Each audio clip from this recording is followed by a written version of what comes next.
These are contrary the one to the other, so that you cannot do the things that you would. Now what he means is, if you are trying to go both directions at the same time, you can't do the things, neither one of them is going to work. In other words, you can't do what you purpose to do if you have a divided mind, like most Christians do, divided into two different thought processes. But the answer to it is verse 16. Look at what he says. Walk means the way you live in your life. Walk in the Spirit, and you shall not fulfill the lust of the flesh. What does he mean, walk in the Spirit? Well, some people think he means I get myself all worked up into some kind of a trance or some kind of altered state of consciousness. I could just pray for 8 or 10 hours, and then I get myself in some altered state of consciousness where I walk around like a zombie, and I'm in some kind of la-la land, and I don't see, everything's just a cloud around me, and that's what walking in the Spirit is. No, that's being a nut. Don't be that way. If you act like that, they're going to take you and lock you up and put you in a mental institution where you can come to your senses a little bit and get your feet back on the ground. It just means be led by the new creation spirit that's on the inside of you. That little voice on the inside of you that is constantly trying to lead you in the right direction, trying to help you to do the right thing. I sometimes give an illustration of this to try to make it plain, because it's so hard to understand that this is actually very practical. We want to make it hard. We want to make it difficult or strange. We have, I'll use myself. I use myself so I don't make anybody else feel bad by using them. Just to give you this illustration. We have neighbors. You have neighbors too, I know. We try to, as best as possible, when you have your trash cans out in the alley, and we try to keep them under control, keep them from, making a big mess. If I see the cats have gotten into it, the alley cats, and made a mess, I'll go ahead and clean it up. My neighbors are not always like that. Now, I'm not mentioning any names. I'm not naming any, you don't know which neighbors I mean. And so I remember one day coming home from work, in my work, sometimes in the summertime, the hours are very long, and I was out there, sometimes I'm out 10, 12, 14 hours, come home, and it's already dark. Very tired, as you can understand, and all dirty, and all I want to do is come home and take a shower. So I pull into our parking place, where we park in the alley, and I'm getting ready to drive down the alley, and here are my neighbor's trash cans, and they have not bothered to secure them, and the wind blew them out, and they're blowing up and down the alley, and so I can't get down the alley because the neighbor's trash cans are in the way. Well, my first impulse was, I've got a four-wheel drive truck. Just put it in gear, and they're going to have some flat trash cans when they come out the next morning, because I'm just going to run over those things, because what's with those stupid neighbors? That's my thought that's going through my mind. But listen, I recognize that impulse is my flesh. Just like Paul said, in my flesh there dwells no good thing. Would you agree that's not the right way to go? Luckily, I didn't do it, you see. I reflected upon it for a moment. Oh, not only that, the trash that was in those trash cans was also blowing up and down the alley to top it all off. Upon reflection, some other impulse arose in me on the inside and said, no, what you should do is pick up their can for them. They'll never even know, but you should just pick it up for them, put their trash back in their can for them, and just put it back and not say anything about it. Now, what kind of a thought is that? Well, that's the way Jesus would do it. That's the impulse of the Spirit. So, upon reflecting, once I became aware of that or conscious of that, I thought, oh, okay, grudgingly. I'm just admitting that. I didn't want to. You wouldn't want to either. I didn't want to pick up their stinky trash, put it back in the can, but I did.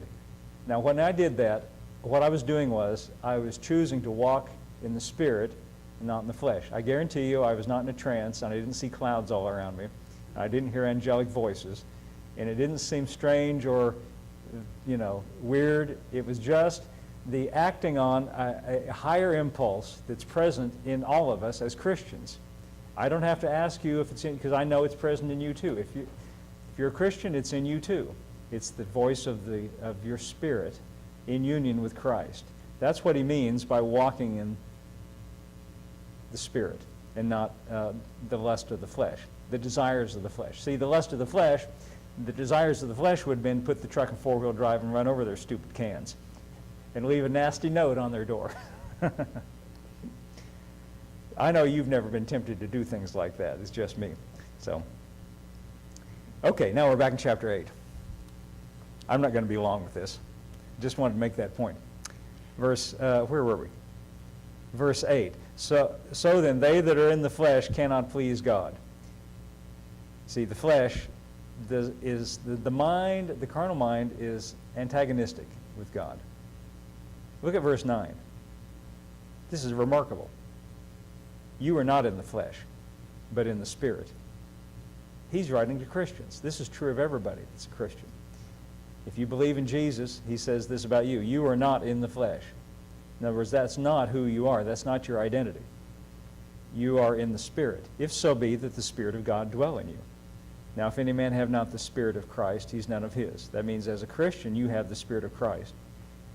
Verse 10, and if Christ be in you, the body is dead because of sin. That just means the body has death dwelling in it, this principle of sin and death. But the Spirit is life because of righteousness.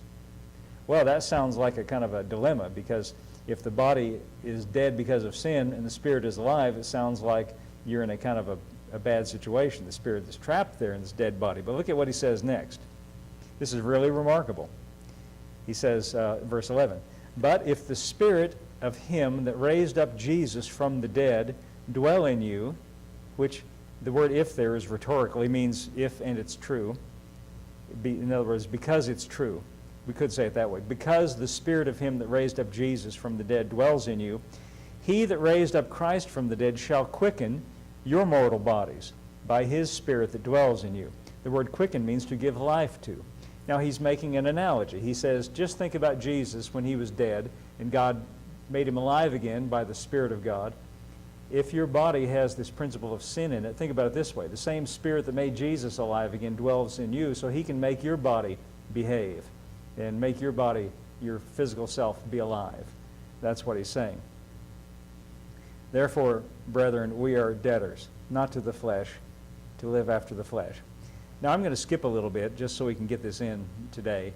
And he has some really good thoughts in the middle of this chapter, but where he sums it all up is in the end of chapter 8 in verse 31.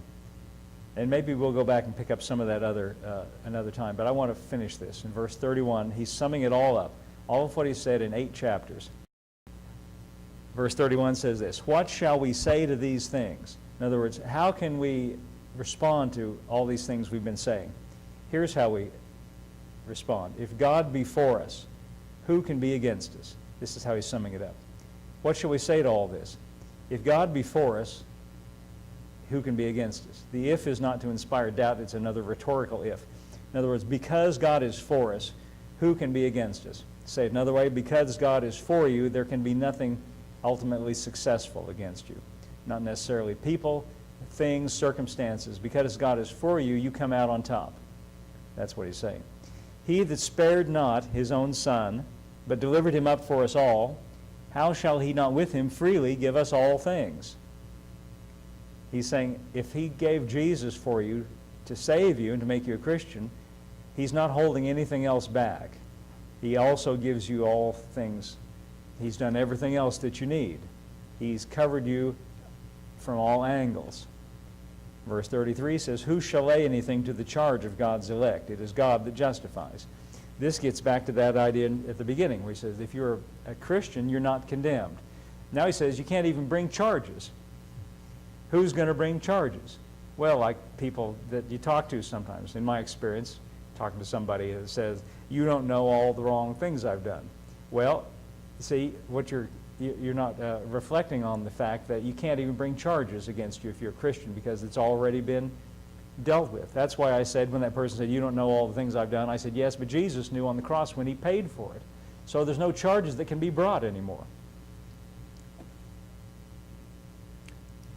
Who shall, let's see, verse 33, who shall lay anything to the charge of God's elect? It's God that justifies. Justifies means to declare not guilty or to make you right.